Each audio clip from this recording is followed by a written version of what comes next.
I'm Nicole Shapiro. I'm a cinematographer and video producer, and I'm from Toronto.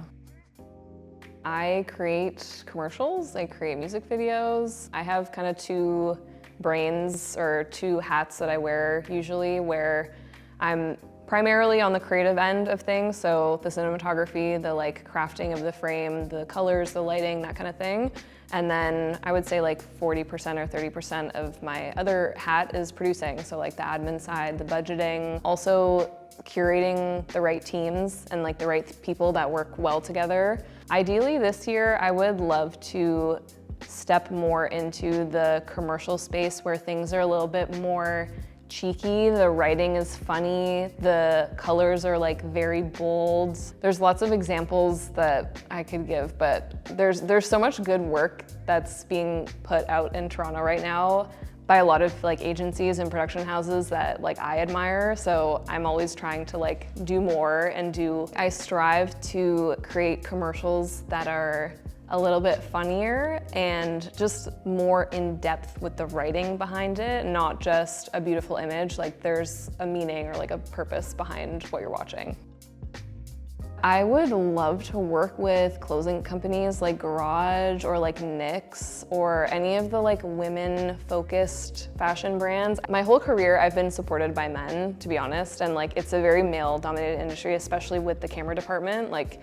If you look at the Barbie movie credits and you look at the camera department, there's probably one or two women, maybe. I don't even know. I remember watching those credits and it was just Bob, Mike, Jason, or whatever. I don't know who the names actually were, but I definitely want to work with brands that really celebrate women and empower those, those models, and that set should feel like the brand morals, if that makes sense. It should be aligned, in my opinion, but. I opened my business in 2019, but before I opened, creatives have always been this way. It's not like you're born into it, but I've always been surrounded by creativity. My mom loved taking photos. My dad was always had his camcorder, so I was always around, cameras in general. But yeah, 2019 was when I started. So since then, actually this year I incorporated. So that's another business level, which is really fun, but yeah. I don't really think my intention with my work has to do with the things that I'm showing, at least right now. I think my intentions with my business and how I want to operate is just creating really good environments to work in. Having a really good flow with your team, having lots of communication. I initially thought of this question as, oh, what kind of stories do I want to tell? And I feel that's a really, everyone says that. Everyone says, oh, I want to tell meaningful stories with my work. And yes, I absolutely do. And by nature, I probably will. But just the intentionality behind creating the work itself is the team behind it. And I feel that's the most important thing, because if you have a good flow and a good team and everyone is on board for the right reasons or the same reasons, then your product will just reflect that. It will blend so much into the final product. I think the thing that differentiates me, along with a lot of other people in the industry, is that I got into it in an unconventional way. So I have a kinesiology degree. I got into this through sport, and I had no idea what a producer was, what a gaffer was 4 years ago. I had no idea what the hierarchy was. I didn't even know what film festivals were. I had no clue. And I feel me getting into this industry through sport has taught me a lot of soft skills that a lot of people might not have learned in conventional ways of getting into the industry, if that makes sense. So with sport, you learn so much about team building. You learn a lot about, a lot of these questions are about the team you work with, but it's so true. You can't do this on your own. It's very difficult to be a one-man band and one-woman band, whatever.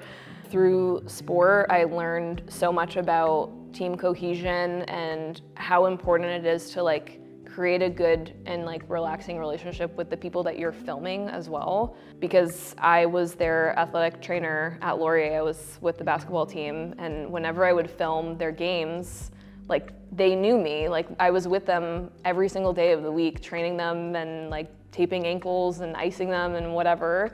But like if I was filming them, they knew me, they could find me in the crowd, like I would get the reactions that I wanted. I was probably staying awake until 2 or 3 in the morning, like finding songs or like editing stuff and just being so encapsulated in it. It was fully just for fun. And in my last year, I remember like I had a thesis paper and I think I wrote it like 3 days before it was due because I was like, I don't think I'm using my degree. Like I think I'm gonna go into this whole video world. And I didn't even know it was like film. I just thought it was, I don't know, like video, like, I don't know. I just thought it was, there's gotta be a connection between like making money and like being really happy to create all of these videos. And yeah, somehow it just worked out in a really good way. I feel like the most unexpected ideas come from when I'm in my car or I'm walking somewhere with no music or like nothing's going on. And usually when I'm not thinking of anything, that's when like thoughts start to flow and like inspiration starts to hit me when I'm like not influenced in any external way. I would recommend every creative to read this book. It's a little bit like, it's called Big Magic, so like expect it to be a little woo-woo, but Elizabeth Gilbert's the one that wrote Eat, Pray, Love. And so she wrote this book about how she wrote Eat, Pray, Love.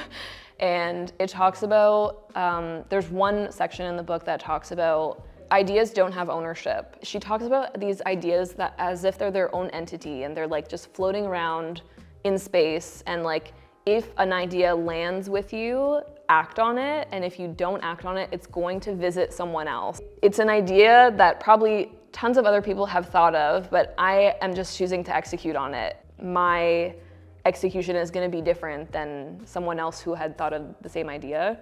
So it's just a really cool way to think of how to be inspired, and if you do land on ideas, that it's okay if, you know, like other people have input and want to change it or make it malleable, like that's a good thing, because then whatever you actually execute is going to be like that much better. I think my definition of creativity obviously stems from that unconventional side of things. And so being creative means that you have like a method of your art, right? Like you're a painter, you're a photographer, you're a cinematographer, whatnot. That's your method, or like the mode in which you actually produce anything creative.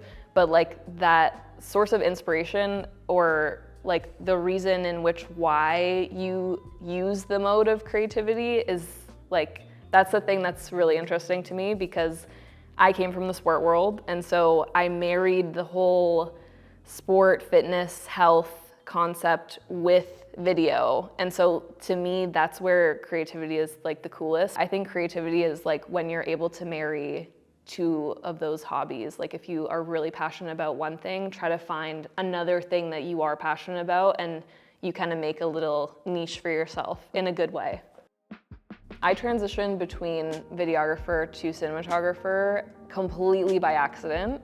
My intention was there was like definitely a shift in the content I was consuming, where there were more commercials on my feed. There were like, Vimeo was a thing that I didn't know about, and I switched to Vimeo, and I was like, oh, there's all these like production houses and agencies that make all of this like really beautiful stuff, and I obviously know that those are also worth a lot too. I was trying to like find a balance of how do I make cooler stuff and how do I get paid more. And so that's kind of the transition, to be honest. And the accident more so was I started hiring more people on. So like if a client had come to me and I was like, okay, I don't have time to do sound myself, so I'm gonna outsource and bring someone on who's like just a sound recordist. I don't know a lot about set design, but I want the space to look beautiful, so I'm gonna bring somebody else on.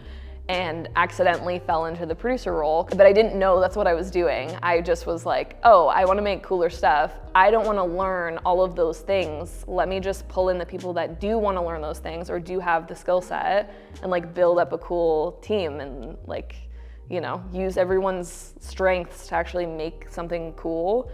And then someone was like, you know, you can charge for that too, like of producing. And I was like, oh, okay. And that's like where the production company started to like form in my head of like, oh, like I'm actually producing, not just creating this vision. Over time, learning the hierarchy, and that's how I discovered, okay, there is someone called a cinematographer, and then there's somebody else who's a producer, and trying to like separate those hats and like delegate.